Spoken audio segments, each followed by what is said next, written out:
Baik saudara-saudara sekalian, selamat Sabat. Judul pelajaran malam ini di dalam bahasa Indonesia, persiapan untuk penginjilan dan kesaksian.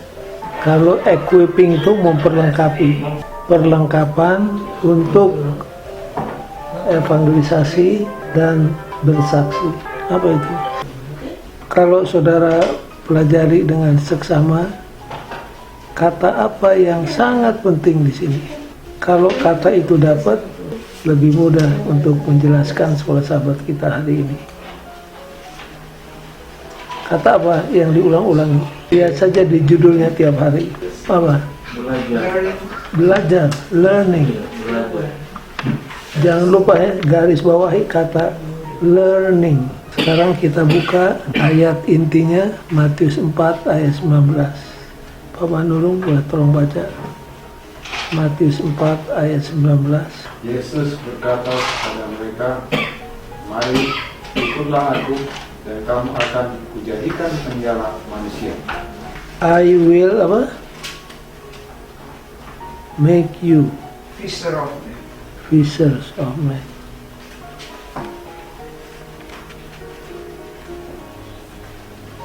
Sekali lagi tolong baca, please. Yesus berkata kepada mereka, "Mari, ikutlah aku, dan kamu akan kujadikan penjala manusia."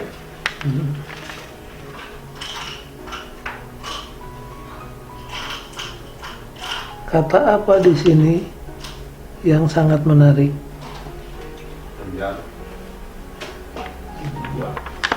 Ayat ini tidak mengatakan kemudian Yesus berkata kepada mereka, ikutlah aku, maka engkau akan menjadi penjala. Tidak demikian. Bunyinya gimana? Aku akan menjadikan. Implikasinya apa? Jadi harus melalui proses learning. Ya. I will make you. Tidak otomatis. Tidak dikatakan ikutlah aku maka engkau akan menjadi penangkap ikan. I will make you. Jadi tolong garis bawahi, aku akan menjadikan engkau. Jadi ada proses belajar mengajar.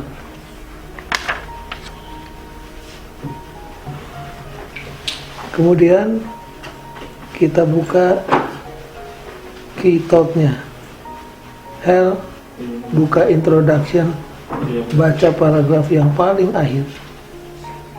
Pekan ini kita akan melihat bahwa mempersiapkan kerohanian dan keterampilan untuk penginjilan dan kesaksian merupakan hal yang sejalan dengan prinsip Alkitabiah, dan kita perlu mendorong orang untuk membuat hal ini menjadi suatu kenyataan di setiap jemaat. Jadi ada satu prinsip Alkitab yang harus kita ingat.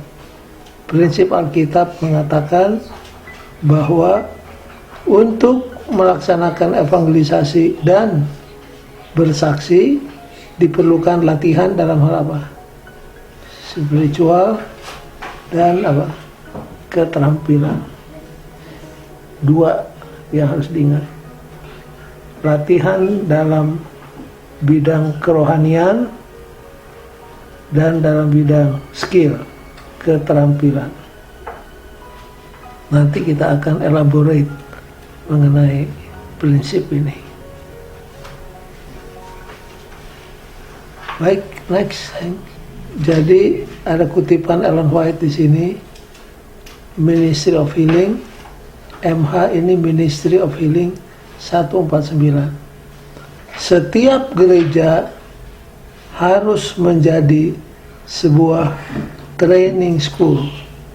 Setiap gereja harus menjadi sebuah sekolah latihan, tempat latihan bagi siapa? Christian workers. Christian workers itu siapa? Jemaat, bukan hanya pendeta. Jadi tiap gereja harus berfungsi sebagai, kalau di Indonesia, training center untuk setiap Christian workers. Kalau sekolah ada guru, ada murid. Muridnya siapa? Muridnya Jemaat. jemaat. Yang melatih Pendeta. pendeta. Jangan lupa. Next please. Bagian pertama, learning by apa? Observation. Hari Senin. Bahasa Indonesia apa? Belajar melalui pengamatan. Belajar melalui pengamatan. pengamatan. Observation. Belajar dengan pengamatan. Nomor 1, ada 2 aspek of learning. Ada 2 aspek yang perlu dipelajari oleh mereka yang rindu melayani Tuhan. Keduanya saling berkaitan. Pertama adalah belajar mengenal Yesus. Ya, itu dia. Learning to know Jesus. Apa maksudnya? To know di dalam hal ini bukan cuma sekedar mengetahui secara intelektual, ya, tapi mengetahui Kristus, mengenal Kristus melalui apa? Pengalaman. Jadi pertama kita harus mengenal Yesus melalui pengalaman pribadi. Yang kedua, Kemudian belajar bagaimana memperkenalkan Yesus dan segala sesuatu yang Dia tawarkan kepada seluruh umat manusia.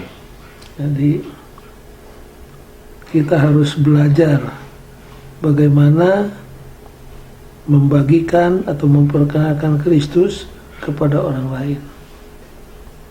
Jadi bersaksi itu ada seninya, ada ilmunya. Di tangan saya ada sebuah buku. Buku ini sudah saya baca tahun 70-an. Sudah tua, tapi prinsip-prinsipnya masih relevan sampai sekarang.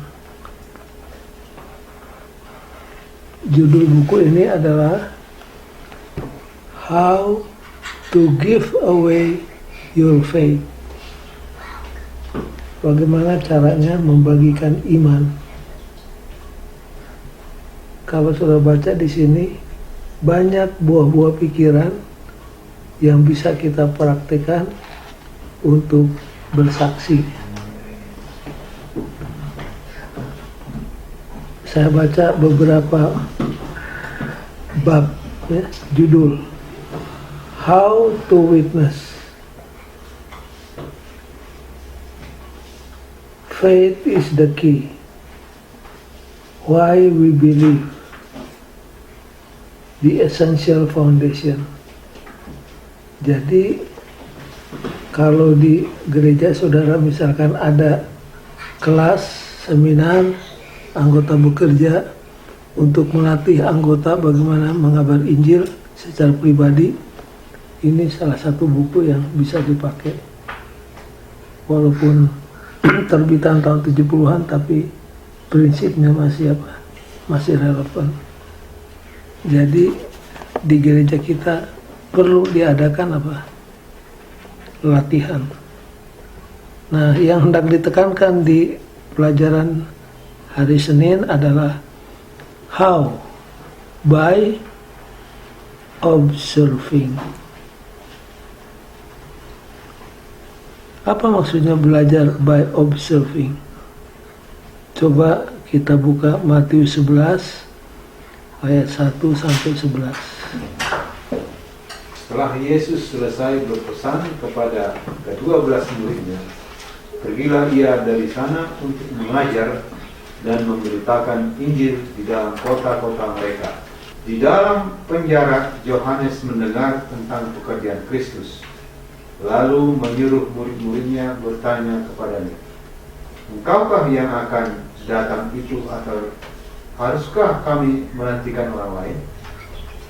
Yesus menjawab mereka, Pergilah dan katakanlah kepada Yohanes apa yang kamu dengar dan kamu lihat.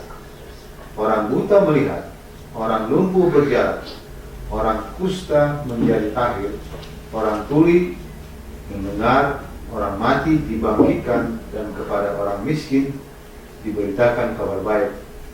Dan berbahagialah orang yang tidak menjadi kecewa dan menolak aku.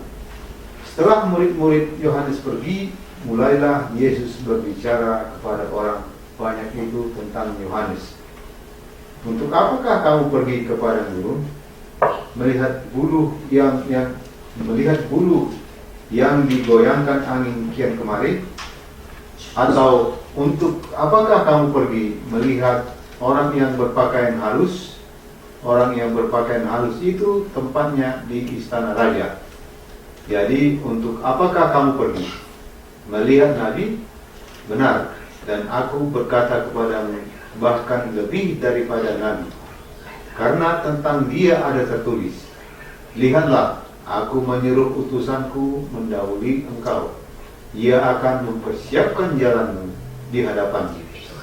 Aku berkata kepadamu, sesungguhnya di antara mereka yang dilahirkan oleh perempuan tidak pernah tampil seorang yang lebih besar daripada Yohanes Pembaptis. Namun yang terkecil dalam kerajaan surga lebih besar daripadanya. Apakah saudara melihat pelajarannya? Apakah yang diperhatikan oleh murid-murid Yohanes Pembaptis, dan apakah yang Yesus minta supaya mereka ceritakan kepada Yohanes sebagai hasil dari pengamatan mereka? Pelajaran apakah yang Yesus ajarkan kepada Yohanes dan juga kepada murid-muridnya? Apa yang murid-murid Yohanes observe dan apa yang Yesus harap agar mereka bisa ceritakan kepada Yohanes sebagai hasil observasi mereka? Saudara-saudara kan masih ingat ceritanya waktu Yohanes dimasukkan di penjara. Yohanes yang tadinya begitu gagah berani mempromosikan Yesus, begitu masuk penjara nampaknya seperti apa? Kecewa, Seperti ragu-ragu. jadi ada keraguan-raguan, apakah ini Mesias yang kita tunggu atau kita harus tunggu Mesias yang lain. Kemudian waktu murid-murid sampaikan pertanyaan ini kepada Yesus, apa jawab Yesus? Lihat saja apa yang saya lakukan. Ya. Lihatlah apa yang terjadi. Jadi Yesus menyuruh mereka untuk apa? Observe. Nah sekarang baca paragraf yang terakhir, Yang tebal, Pendeta? yang di bawahnya. Yang terakhir. Yohanes Pembaptis baru saja memperkenalkan Yesus sebagai anak domba Allah yang menghapus dosa dunia. Saudara masih ingat kan? Yohanes Pembaptis berteriak, Waktu dia tengoklah anak domba Allah yang mengangkut dosa isi dunia. Siapa yang kemudian tertarik? Nathanael dengan Yohanes, John. Siapa murid Yesus yang tertarik? Murid Yohanes yang tertarik kepada Yesus. Andreas dan Yohanes. Yohanes yang mana? Yang Yohanes yang kekasih. Nah, jadi jangan lupa itulah dua murid yang pertama. Kemudian Andreas narik siapa? Simon Simon Petrus. Petrus. Baca terus, Hal. Tetapi kemudian Yohanes dipenjarakan dan tidak memiliki kesempatan untuk berkhotbah, dan dia hanya mendengar berbagai laporan tentang pelayanan Yesus. Nampaknya pengalaman Yohanes di dalam penjara menimbulkan keraguan di dalam pikirannya tentang Yesus. Pada saat kita memiliki keraguan, kita harus lari kepada Yesus. Dan inilah yang Yohanes lakukan. Yesus memerintahkan murid-murid Yohanes untuk pulang dan menceritakan kepada Yohanes apa yang mereka telah dengar dan lihat. Pada saat laporan mereka dapat memberikan kekuatan bagi Yohanes, kita juga ingin mengetahui apakah pengaruh dari segala sesuatu yang telah mereka lihat terhadap pelayanan penginjilan dan kesaksian mereka sendiri. Jadi waktu Yohanes bertanya, apakah kami harus tunggu Mesias yang lain? Apa jawab Yesus? Jadi. Tolong kasih tahu kepada Yohanes apa yang kamu apa? Dengar dan lihat. Apa yang mereka dengar dan lihat? Apa-apa yang dia dengar dan lihat? Orang buta dicelikan, orang timpang dikuatkan. Jadi Yesus menyuruh mereka apa? Menyaksikan apa yang Yesus buat di dalam pelayanannya tiap hari. Baca kalimat yang paling akhir. Pada saat laporan mereka dapat memberikan kekuatan bagi Yohanes, kita juga ingin mengetahui apakah pengaruh dari segala sesuatu yang telah mereka lihat terhadap pelayanan penginjilan dan kesaksian mereka sendiri. Jadi laporan murid-murid Yohanes memberikan apa? Kekuatan. Encouragement. Sementara laporan mereka menguatkan Yohanes, we are left to wonder how the things that they had seen impacted their own witnessing and evangelistic ministry. Jadi Yohanes sendiri dikuatkan, bagaimana dengan murid-murid yang menyaksikan dengan mata kepala sendiri. Tentu mereka juga sangat dikuatkan. Ini ternyata Yohanes murid-muridnya maksudnya Andreas ini maksudnya. Jadi begini, waktu Yohanes muncul di pentas sejarah, Iya. dia kan berkhotbahnya di mana? Di padang belantara. Hebatnya Yohanes, dia khotbah di padang belantara, orang kota datang ke padang belantara. Kita sebaliknya, kita mesti pasang advertensi, pasang spanduk, undangan, selebaran. Kalau Yohanes enggak, begitu hebatnya dia punya khotbah, orang kota berbondong-bondong datang kemana? Kepala belantara. Siapa-siapa yang datang? Segala lapisan masyarakat, orang banyak, orang kebanyakan, orang Farisi, serdadu, pemungut cukai, semua pada apa? Pada datang untuk menyaksikan Yohanes. Nah, jadi dari mereka yang datang ini, banyak juga yang setelah dengar khotbahnya Yohanes bagaimana? Bertobat. Jadi Yohanes berhasil menarik banyak murid. Cuma waktu Yesus muncul, murid-muridnya pada hijrah, meninggalkan Yohanes pindah kepada Yesus.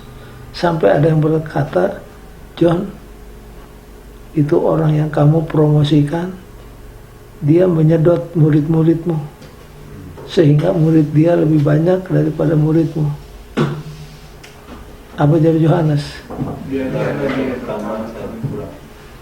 Nah, kalau kita sekarang, kita kalau bilang, wah, Pak Sumarna anggota sidang Bapak pindah ke sidang lain, bisa-bisa kita gimana? Kecewa. Yohanes enggak, biarlah dia bertambah-tambah, saya berkurang-kurang. Jadi Yohanes punya murid itu banyak. Nah, dari banyak murid yang ada padanya, yang pertama meninggalkan Yohanes siapa? Andreas dan Yohanes yang kekasih. Begitu ceritanya. Jadi kita bisa belajar by observing, dengan melihat dan mengamat-amati. Yang kedua, di hari Selasa, learning by apa? Learning Praktek kerja. by doing.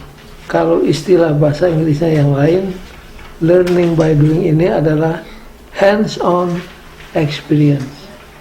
Ini hands-on experience. Memang belajar dengan yang paling efektif adalah dengan apa? By doing. Contohnya, kalau saudara ngajar orang berenang, tidak cukup teori-teori di atas tempat tidur. Kalau gaya bebas, berenangnya begini. Kalau gaya kupu-kupu, begini. Kalau gaya punggung, begini. Tapi orang itu tidak pernah nyemplung, hanya teori saja. Apa bisa berenang begitu? Dia harus apa? Harus lompat ke air biar dia gelagapan, tenggelam. Hanya dengan lompat ke air dia akan bisa apa? Bisa berenang. Kemudian contoh yang kedua, English conversation. Di Jakarta kita punya sekolah namanya apa? Adventist English Conversation School. Yang di garis bawahnya adalah conversationnya, bukan teori grammarnya, tapi conversation. Nah, guru mengajar bukan cuma teori, tapi diajak anak itu untuk apa? Untuk bicara. Kalau saudara belajar English conversation hanya teori ditulis-tulis, tidak akan jadi. Harus apa? Biar broken English katanya, English ancur-ancur, tapi mesti apa? Mesti ngomong. Jadi kalau saudara mau pinter berbicara dalam bahasa Inggris, harus apa? Praktek. Harus by doing. Tidak cukup hanya dengan teori-teori di atas kertas. Begitu juga bersaksi, harus hands-on experience, harus pengalaman. Kami tamat jurusan kependetaan tahun 66 bersama-sama dengan John Pinontoan, Kormasela, almarhum Pendeta Wisang. Waktu kami tamat bulan Juni tahun 66, sebelum diterjunkan di sidang, kami diajak untuk mengadakan apa yang disebut field school. Inilah field school yang pertama. Guru kami adalah Dr. B.Y. Dompas. Di sanalah kami dilatih untuk mempraktekkan apa yang dipelajari di ruangan kelas. Jadi waktu field school ini kami disuruh baca Alkitab, buku Kisah Para Rasul, buku Nyonya White yang berjudul Acts of the Apostles juga, itu kami harus baca. Kemudian yang paling berat adalah tiap jam 2 pagi Pendeta Dompas ketok kamar kami, tok jam 2 pagi. Untuk apa? Berdoa. Untuk berdoa tiap malam tanpa kecuali. Nah, susahnya ceramah kan berakhir jam 10. Lalu ada rapat panitia. Pulang ke rumah udah hampir jam 11. Dan Pendeta Dompas selalu katakan, kalau berdoa di umum cukup 2 menit, tapi berdoa di antara kita sepuas-puasnya. Curahkan isi hati kita kepada Tuhan. Jadi sesudah bicara sedikit, renungan singkat, kami disuruh berdoa. yang paling enak kalau disuruh berdoa. Karena kita apa? Berbicara. Nah, kadang-kadang yang berdoa 5 menit satu orang. Begitu doa yang kedua, kita sudah lelap, tertidur. Jadi waktu amin, sudah lihat Yakob Kormasela masih bertelut. Besoknya saya punya bagian bertelut. Orang-orang sudah bangun. Jadi, tapi walaupun demikian, kita sangat merasakan power of prayer. Jadi mulai saat itu saya mengerti murid-murid Yesus di Taman Getsemani kan tidur terus. Nah, jadi diajarlah kita bukan cuma teori tapi praktek. Ada yang jadi master of ceremony, ada yang jadi pemimpin nyanyi, ada yang ngatur perlawatan. Jadi field school ini adalah tempat benar-benar kami dilatih untuk mempraktekkan apa yang kami pelajari di ruang kelas. Kemudian kalau saudara-saudara baca di Review and Herald, bila mana seorang dipilih oleh GC jadi misionari ke Afrika, ke Cina, sebelum mereka berangkat ada yang disebut Mission Institute. Seperti pendeta Tommy Wisang, sebelum berangkat ke Afrika dia mesti mampir di mana? Di Andrews beberapa minggu. Dikasih tahu adat istiadat di sana, apa yang boleh dilakukan, apa yang tidak boleh, tentang makanan di sana, pakaian di sana, orang-orang di sana, bagaimana cara deal dengan mereka.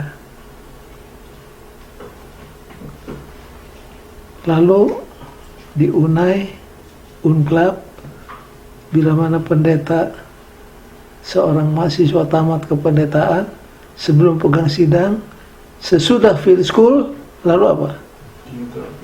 Intern dulu. Nah, saya punya mentor adalah pendeta Paul Sitompul, Pangarisan Sitompul. 2 tahun saya di bawah asuhannya di sidang Tamrin. Kemudian datang harinya saya jadi mentor, dan intern saya adalah pendeta Eki Misa dan Nelson Sitorus. Nah, jadi begitu. Jadi kita latih mereka untuk melawat, untuk berkhotbah. Nah, di sidang juga harusnya demikian. Harus ada latihan. Latihan yang terdiri dari 2 aspek.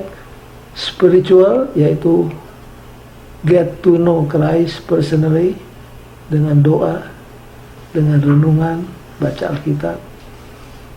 Tapi aspek yang kedua adalah skill, bagaimana kita melawat. Itu harus diajarkan kepada murid kita. Jadi ini prinsipnya adalah learning by doing. Yang paling menyolok, yang paling kelihatan jelas adalah penjual buku. Kalau anak-anak Unai mau jual buku, tidak langsung ayo jual buku. Ada apa? Training. Ada training dulu. Jadi sebelum jual buku sendiri, dia ikut yang sudah ahli, dia amat-amati bagaimana cara menghadapi orang-orang tertentu, bagaimana menjawab pertanyaan. Jadi sesudah sekian minggu dilatih, barulah diterjunkan sendiri-sendiri. Oke, next please. Bagian kedua masih how we learn. Yang pertama tadi by observing, kedua by doing, yang ketiga by kegagalan. Kegagalan itu seringkali membuat kita jadi kecewa, jadi tawar hati. Tapi on the other hand, kegagalan itu juga mendatangkan apa? mendatangkan berkat kalau dihadapi dengan tabah. Di peristiwa mana di Alkitab murid belajar melalui kegagalan? Ada yang ingat? Kasih contoh dari Alkitab. Learning through failure. Peristiwa waktu Yesus masih ada di Bukit Transfigurasi, lalu ada 9 muridnya di bawah. Terus Datang seorang bapak membawa anaknya yang kerasukan, tapi mereka tidak bisa sembuhkan. lalu Lalu Yesus turun dan lalu Yesus sembuhkan mereka, anak itu. Lalu mereka tanya kepada Yesus, kenapa kami tidak bisa sembuhkan? itu namanya apa? Kegagalan. Murid-murid itu bertanya. Kapan mereka bertanya? Waktu orang-orang sudah pulang semua. Mereka tuh sempat malu, sempat dipermalukan. Karena waktu bapak yang anaknya dirasuk setan bawa itu anak sama murid-murid yang 9, bapak itu penasaran. Katanya punya power untuk mengusir setan. Buktinya setan lebih menjadi-jadi. Jadi orang-orang Yahudi, orang-orang Farisi yang nonton, mereka katakan, nah lihat,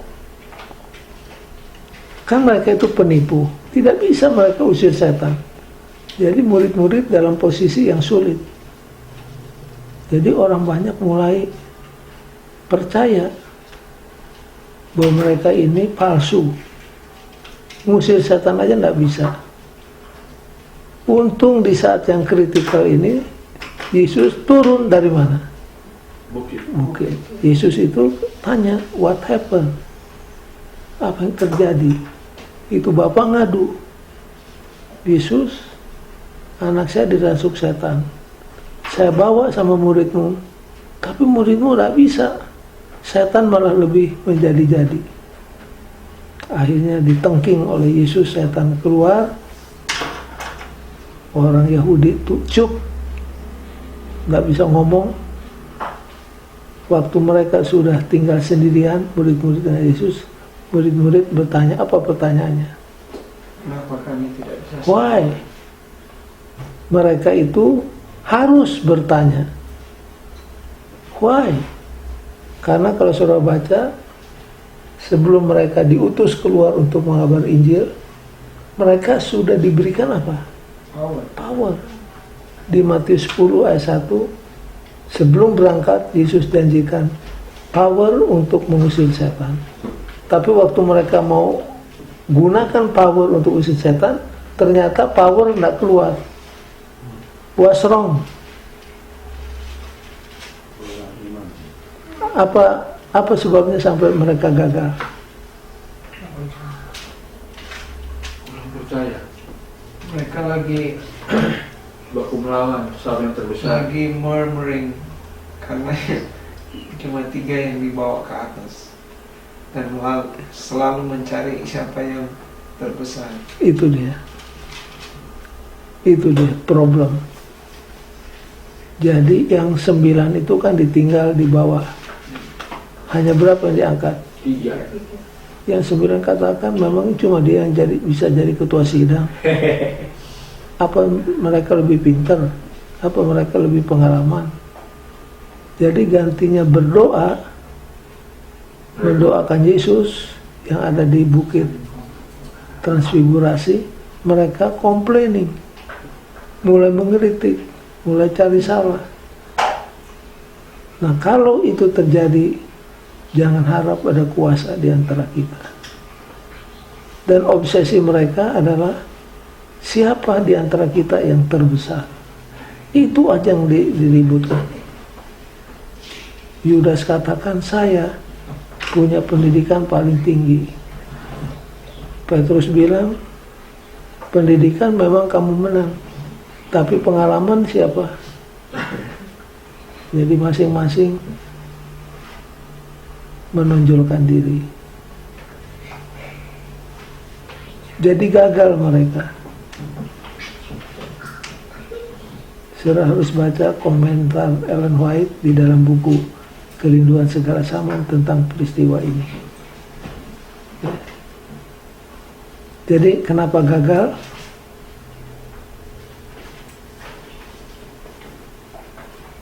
Karena gantinya berdoa mereka apa?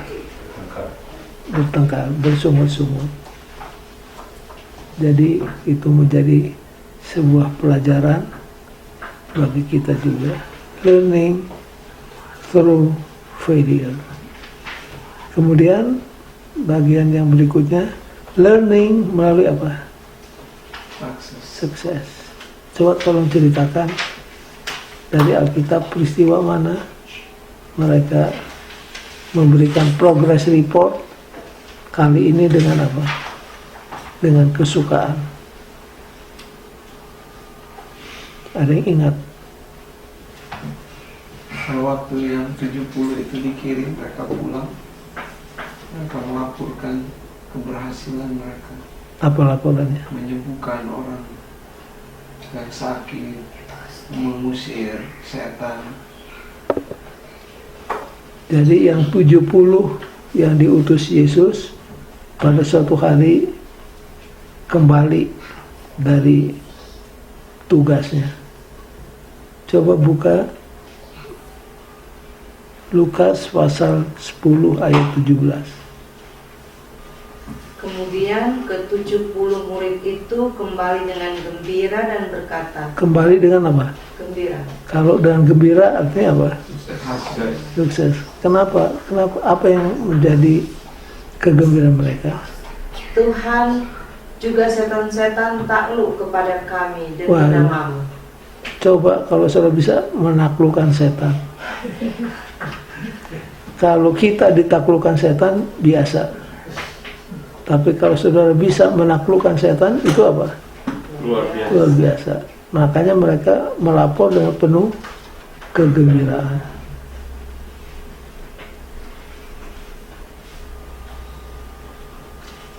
Dulu kami ditugaskan untuk ngabar Injil kepada kaum muslim. Teman saya, Dr. Mulberry, ditugaskan untuk ngabar Injil kepada orang Buddha.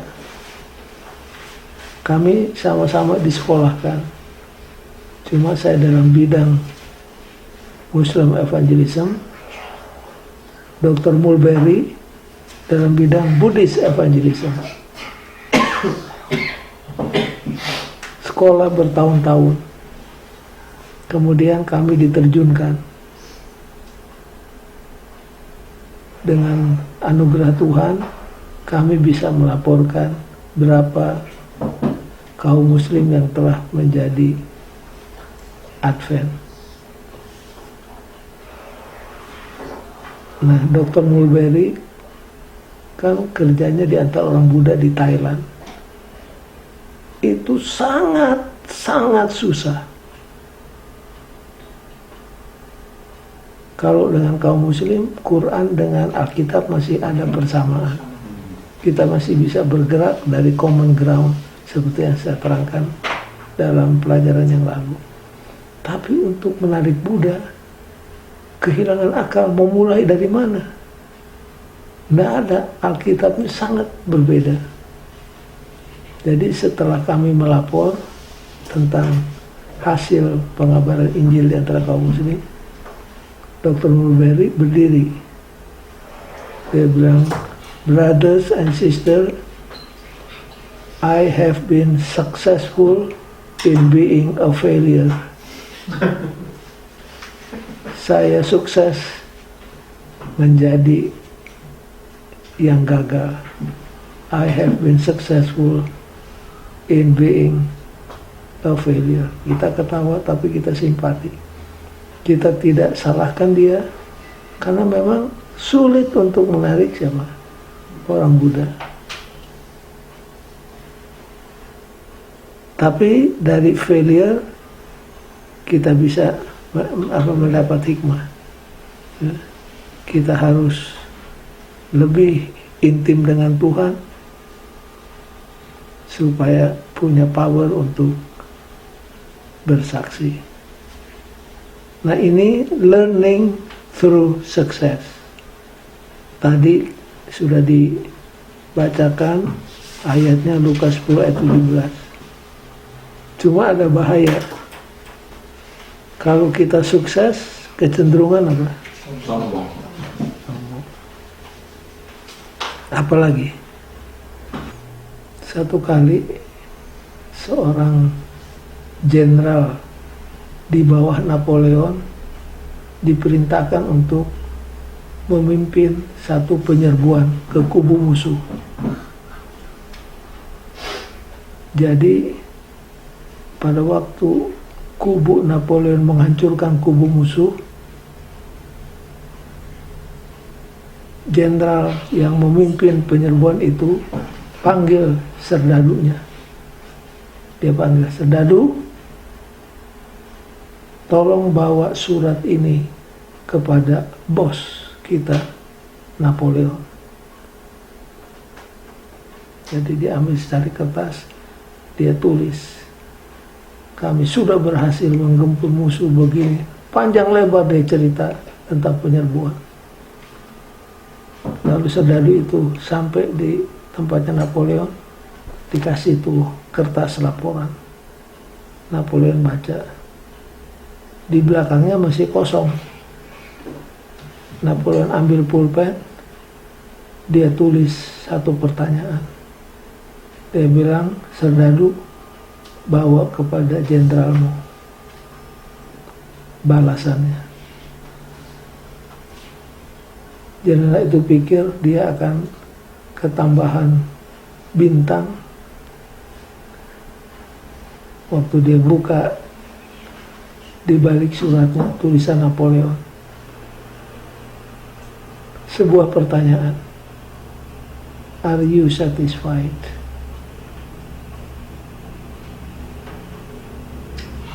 Apakah kamu puas? Kita juga ditanya, are you satisfied? Jadi jangan karena satu kali sukses terus apa? Satisfied. Sudah perhatikan di pertandingan boxing, seringkali ada juara yang overconfident karena dia sudah knockdown beberapa orang, dia pikir yang berikut ini juga akan apa? Lalu mulai sesumbar, chicken from Asia dan lain sebagainya. Akhirnya waktu bertanding malah yang terpelanting duluan, padahal sudah bersumbar menghina orang lain. Jadi kalau kita sukses, kita hati-hati, jangan sampai kita satisfied, overconfidence lalu jatuh. In conclusion, secret of success dalam bersaksi yang pertama adalah Yohanes 15 ayat 5. Perumpamaan tentang apa? Pokok anggur yang benar. Akulah pokok anggur yang benar, kata Yesus. Kamu adalah apa? Terang-terangnya. Supaya ranting-ranting dan dahan-dahan ini menghasilkan buah, harus bagaimana? Abide in me. Kamu harus tinggal dalam aku. Itulah the secret of success. Abide in me. Kita harus plug kepada current supaya punya power untuk bersaksi. Jadi yang pertama berbicara tentang spiritual training. Berdoa bermeditasi, berpuasa, itu akan mendatangkan apa? It will generate power in our ministry. Yang kedua, secret of success adalah apa? Hard work. There is no substitute for hard work. Boleh dibaca Mazmur 126, 2 ayat yang terakhir. Orang-orang yang menabur dengan mencucurkan air mata akan menuai dengan bersorak-sorak. Orang yang berjalan maju dengan menangis sambil menabur benih pasti pulang dengan sorak-sorai sambil membawa berkas-berkas. Ini menggambarkan pekerjaan siapa? Petani di sawah. Kalau sudah petani di sawah, sesudah menabur benih dia tidak tidur. Dia harus jaga itu benih supaya bertumbuh. Rumput harus dicabut, tanah harus dikasih pupuk, air harus dipastikan mengalir. Dan kalau sudah mulai besar, jaga jangan sampai burung memakannya. Kalau panas, kepanasan, hujan, kehujanan. Kapan hari kegembiraan datang? Waktu panen. Sudah harus lihat wajah mereka waktu panen. Penuh kegembiraan. Kita juga demikian. Barang siapa yang menabur dengan air mata, dia akan pulang membawa berkasnya dengan penuh kesukaan. Dari pasal inilah lagu Sion nomor berapa itu tuh? Tabur waktu pagi, biji kebenaran. Baik, yang terakhir untuk ini malam,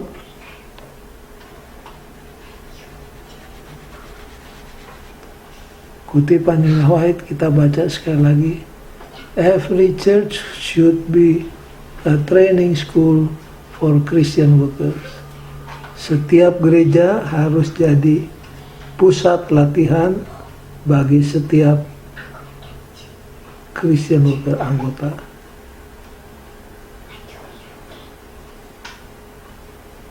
Untuk 1-2 menit saya mau cerita tentang 1000 missionary movement di Filipina.